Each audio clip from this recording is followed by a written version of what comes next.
এ আব্দুল্লাহ এই পরিবেশে নবীর দরবারে হাঁটি হাঁটি পা পা করে আল্লাহ নবীর দরবারে গিয়ে হাজির হয়ে বলেন, নবী আমি এই অবস্থায় ঈমানের জন্য সবকিছু চাইরা আপনার কাছে হাজির হয়েছি। নবী আমার বিশ্বাস আপনার চেহারাটা যদি আমি দেখি আমি আব্দুল্লাহর মনে আর কোনো কষ্ট থাকবে না। আল্লাহ নবী চোখের পানি ছেড়ে দিয়া সর্বনাশ, আমার আব্দুল্লাহর এত ভালোবাসা। নবী যে এই করুণ কাহিনী শুইনা নবীর চোখের পানি পর্যন্ত রাখতে পারে নাই। আল্লাহ নবী রাহমাতুল লিল আলামিন এবার ডাক দিয়ে বলেন, আব্দুল্লাহ রে বল রে আব্দুল্লাহ, তোর কিছু চাওয়া পাওয়া আছে নাকি? আব্দুল্লাহ ডাক দিয়ে বলে, আল্লাহ নবী গো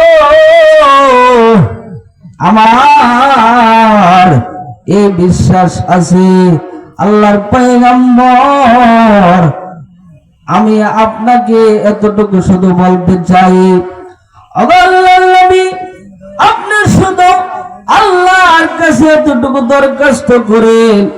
আপনি বলেছেন যদি কোনো মানুষ যদি শাহাদাত বরণ করে, আপনি বলেছেন কোন মানুষ যদি শাহাদাত বরণ করে যদি দুনিয়া থেকে যদি বিদায় হয়ে যায়, শহীদ হয়ে মরলে কোন মানুষের হিসাব নিকাশ হয় না, আপনি বলেছেন। সুবহানাল্লাহ বলবেন না? আল্লাহর পয়গম্বর আপনারা বলেছেন শহীদ হয়ে যদি কেউ মারা যায়, শহীদ অবস্থায় যারা দুনিয়ার থেকে বিদায় হয়ে যায় তাদেরকে আমার আল্লাহ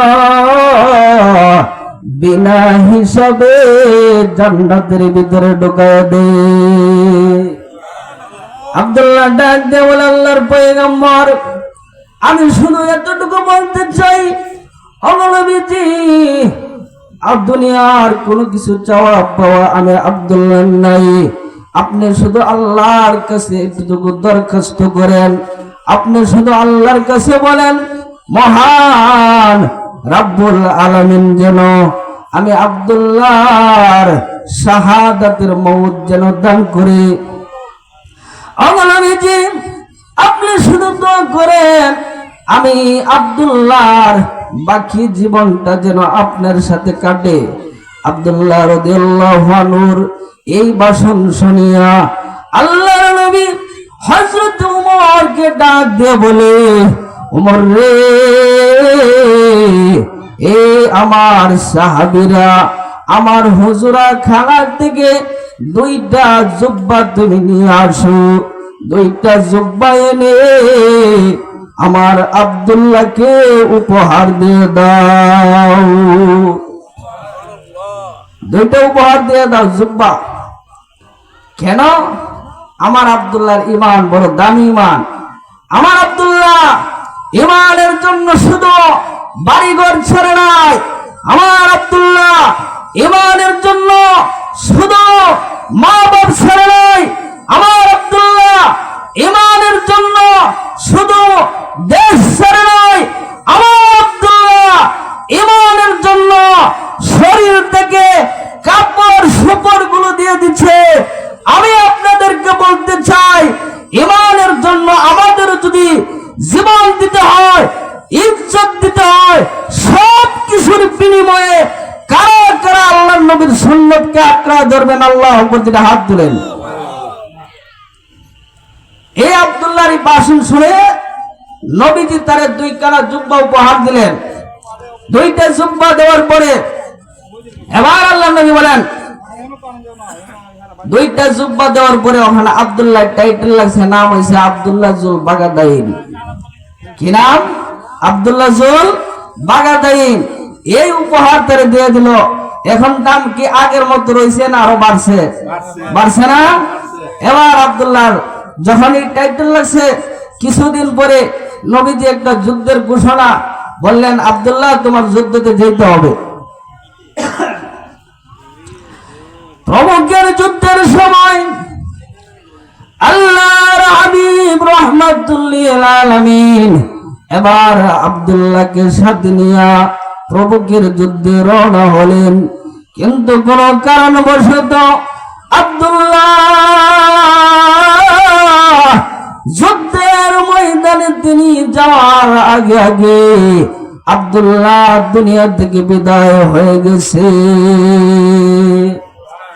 আল্লাহ নবী রাহমাতুল লিল আলামিন বলেন, আমার কোন উম্মত যদি ঘর থেকে বাইর হয় আল্লাহর দ্বীনের জন্য, সে যদি যুদ্ধ করার নিয়ত করে যুদ্ধে যাওয়ার সময় যদি রাস্তায় যদি মারা যায়, তাকে আমার আল্লাহ শাহাদাতের মর্যাদা দান করে। আল্লাহ নবী বলেন, আমার আব্দুল্লাহ শাহাদাত বরণ করেছে, আমার আব্দুল্লাহকে এমনি এমনি সে দাফন করা যাবে না। এবার আল্লাহর পয়গম্বর বিশ্বনবী রাহমাতুল লিল আলামিন সাহাবীদেরকে ডাক দিয়ে বলেন, সাহাবীরা রে,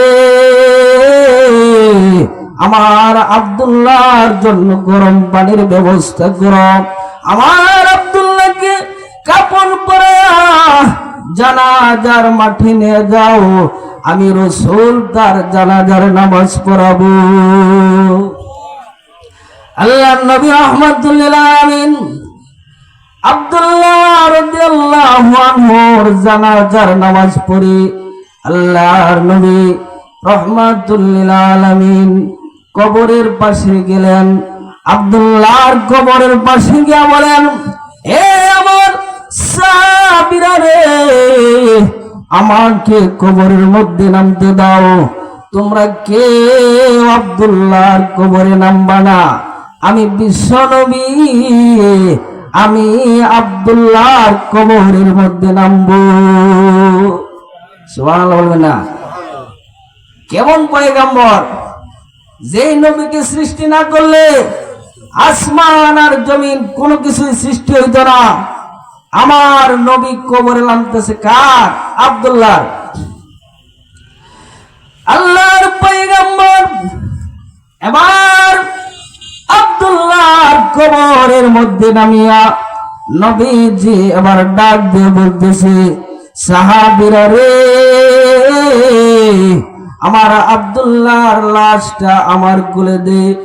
নবীজি এইভাবে দুইটা হাত যখন বাড়াইলেন, সাহাবীরা আব্দুল্লাহর লাশটা যখন নবীজির কাছে যখন দিলেন, আল্লাহর পয়গম্বর লাশটা আব্দুল্লাহর হাতের মধ্যে নিয়া আল্লাহর নবী আকাশের দিকে দুটা হাত উড়াইয়া আব্দুল্লাহর লাশটাকে এইভাবে নিয়া দোয়া করতেছে, আল্লাহ আমার আব্দুল্লাহর প্রতি আমি রাজি আছি। ও প্রভু,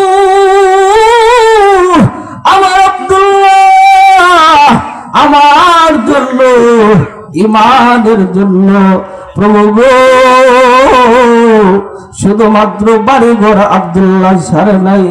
ও আল্লাহর পয়গম্বর আল্লাহর কাছে বাবু বলতেছে, প্রভু গো, আব্দুল্লাহ শুধু তার মা বাবাকে ছাড়ে নাই, আমার আব্দুল্লাহ শুধুমাত্র তের ছাড়ে নাই, আমার আব্দুল্লাহ ঈমানের জন্য তার কাপড় চোপড় গুলো দিয়ে দিছে, ইজ্জত হারা হইয়া আমার দরবারে সে এসে হাজির হয়েছে। প্রভু, এখন প্রভুকের যুদ্ধের ময়দানে আব্দুল্লাহকে নিয়ে আসছিলাম, প্রভু গো, প্রভুকের যুদ্ধটা হইল না, আব্দুল্লাহ রাস্তায় দুনিয়া থেকে বিদায় হয়ে গেছে। আর প্রভু আমার আব্দুল্লাহর প্রতি আমি রাজি আছি, আল্লাহ মেহেরবানি করে তুমিও আব্দুল্লাহর প্রতি রাজি হয়ে যাও। এইভাবে যখন কান্দে, এই দৃশ্য দেখে, এই করুণ কাহিনী দেখে সাহাবায়ে কেরাম এবার কবরের পাশে তারা গইরে কান্দা শুরু করে দিয়েছে। সাহাবীরা এই কবরের পাশে গইরে কান্দে আর বলে, আব্দুল্লাহ রে, এই লাশটা তোর যদি না হইয়া আমার হইতো রে, তাহলে আমার ভাগ্য কত ভালো হইতো। বিশেষ করে সাদ ইবনে আবি ওয়াক্কাস নামে একজন সাহাবী ছিল। তিনি কবরের পাশে গইরা কান্দে আর বলে, আব্দুল্লাহ রে, এই লাশটা যদি তোর না হইয়া আমার হইতো রে, আমি আবু ওয়াক্কাসের ভাগ্য কত ভালো হইতো, যেখানে আল্লাহর নবী দোয়া করতেছে, প্রভু গো, আমার আব্দুল্লাহর প্রতি আমি খুশি আছি, আল্লাহ মেহেরবানি করে তুমিও আব্দুল্লাহর প্রতি খুশি হয়ে যাও।